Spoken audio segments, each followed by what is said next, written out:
Welcome to the 2025 FASNY Convention in scenic Hauppauge, New York.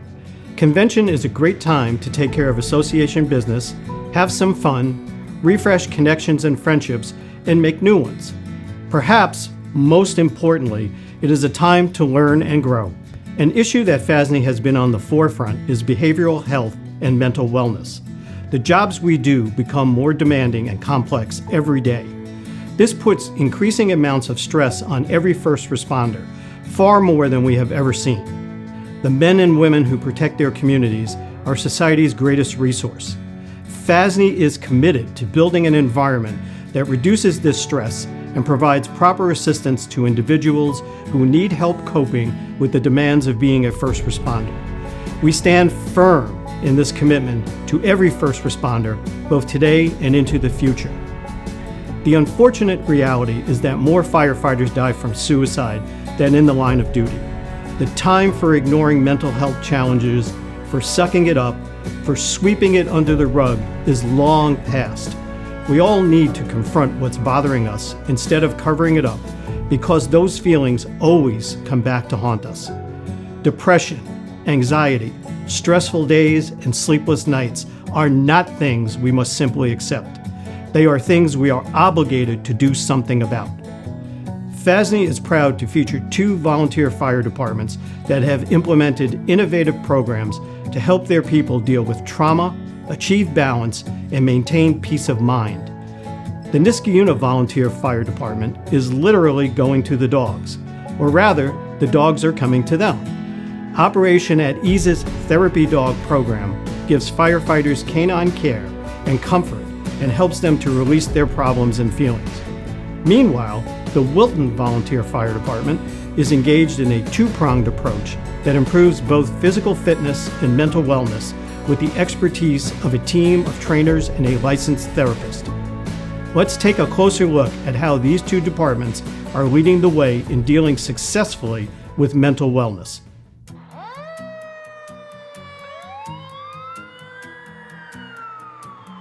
I'm Joni Bonilla. I'm the founder of Operation at Ease. We are a service dog organization for veterans and first responders, and we also provide animal-assisted therapy in the form of therapy dogs. We started as a service dog organization for veterans, and in doing that work, we realized there was just a lack of resources for the first responder community. Our service dog program was readily accepted by the veteran community, not so much more hesitant by the first responder community. So we created the therapy dog program to kind of bridge that gap. It's the easiest form of mental health support you can get. You know, they're not asking you questions. You don't have to tell them a story. No one's going to check in with how you feel. You know, these dogs aren't going to ask, what are you, a 1 or 10? You know, they're just there, and they're happy to see you. They want you to touch them. You know, it just disengages you from whatever else is happening and allows you just to be in the moment. And I mean, your dog's always going to like you. A dog is always going to be happy to see you. Your dog doesn't care if your day is bad, if you're sad, if things didn't go how you wanted. Like, they're just grateful you're here. Like, the dogs 9 times out of 10 will zero in on a person that they think needs them. You know, our therapy dogs are really good at that. So the dogs come once or twice a month, depending on their availability and on our drill schedule.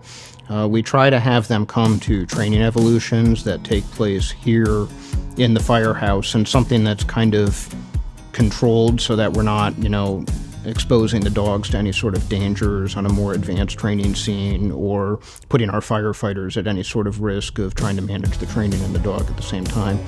And when the dogs come, we meet with the handlers ahead of time and give them a little bit of an overview of what we're going to be working on.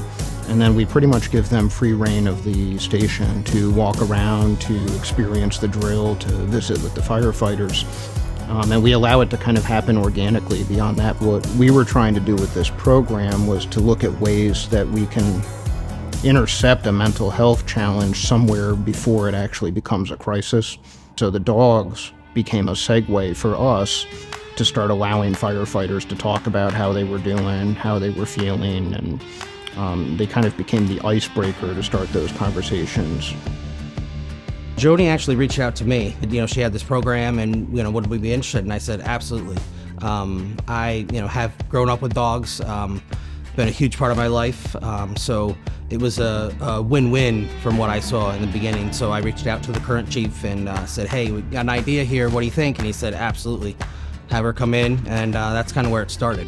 On drill night when the therapy dogs come in, it's an immediate reaction from the members. They will sit up in their chair if we're having lecture or in a meeting. They'll engage with the dogs right away. Doesn't really matter what else is going on. They just immediately kind of turn to the dogs, and it's a positive experience. It's definitely increased our awareness of kind of what's going on and allowed us to interact more openly in an apartment.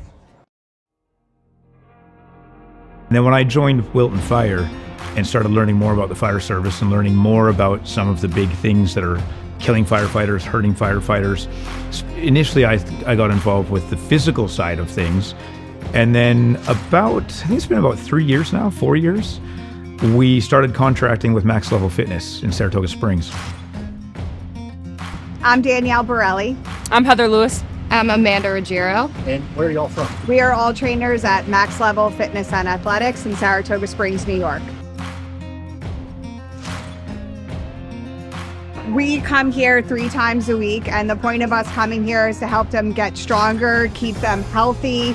They're putting their lives on the line and they're doing a lot of strenuous work, and we just want to make sure that they are in the best physical fitness that they are so that they can go there and perform their jobs with ease and keep all of us and everybody else in the surrounding town safe. We kick their butt, we keep them in line, all right, the best that we can, but it's just also that we love to see them smiling when they're done. It's just a good feeling overall to know that they leave us every single week and we made a difference for them like they make a difference for us. It started just with firefighters. So if you were a member of Wilton Fire, you could come and do it. And then as the program evolved, we actually opened it up to families as well. I always had this goal of trying to make people healthier. And making people healthier is not just about physical fitness. There's the physical side, there's an emotional side, there's the mental side, and I wanted to try and kind of encompass that. I had a goal when I started this program to kind of start with one thing and get people involved, get people buying into the program, if you will, and that was the physical portion. I think the physical fitness, the program kind of instilled other healthy habits in my life, changing my diet and everything, and I did lose quite a bit of weight.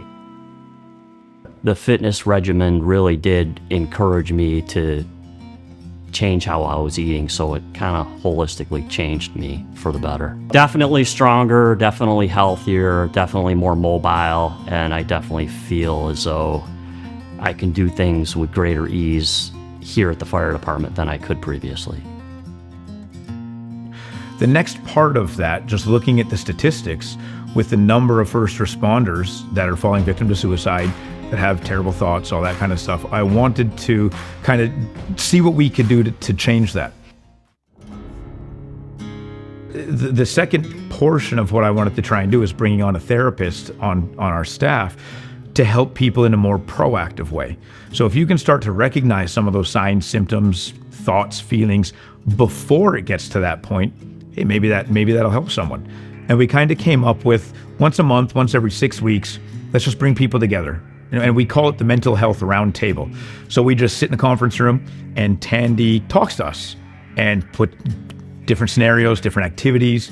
And she's usually got a theme every week, and we just kind of talk about that. And I think it's been very nice to see people you wouldn't maybe expect open up and talk are doing so. The issues that they bring to the table are work-life balance, trying to juggle between work, a full-time job, along with volunteering with the fire department, and then trying to have their own obligations with family and social life, and then also sleep disturbances is very common. So some steps that other fire departments can take, right, is one, partnering with a mental health provider in your area and who specializes in trauma and or first responders. And then also a big thing with a lot of research behind it is peer support, right? So having your peers come alongside with a therapist and understanding, like, the actual nature of what's going on with firefighters, and then having that peer be open and honest and kind of fostering communication and dialogue about mental health. So the barriers and stigmas that I hear a lot about people not wanting to access mental health in the fire department is one, they're afraid. They're afraid for their peers to know that maybe they're struggling with something. It makes them feel less than, or they're afraid that if somebody else finds out that they won't even be able to perform their duties as a firefighter. We want them operating and functioning at their very best so that they can also help others in need, but they can also live a life to their own fullest, right? The mental wellness program, just discussing tools and techniques and things that people can use in their daily life, I think is really, really important and helpful. I think it gives us a greater understanding of we're all in this together, even with people's trials and tribulations, and that, you know, no one is above or below needing help, asking, getting help. And I also think it's given people a comfort level in talking to each other about things that need to be talked about. Hi, I'm Eugene Perry, President of the Firefighters Association of the State of New York. The theme of my presidency has been to address and respond to the mental health challenges faced by first responders. We hope these stories will inspire, enlighten, and motivate you to pursue your own programs that will help your firefighters in mind as well as in body. Get in touch with us. We'd love to get you started. For more information, go to FASNY.com and visit our health and wellness page.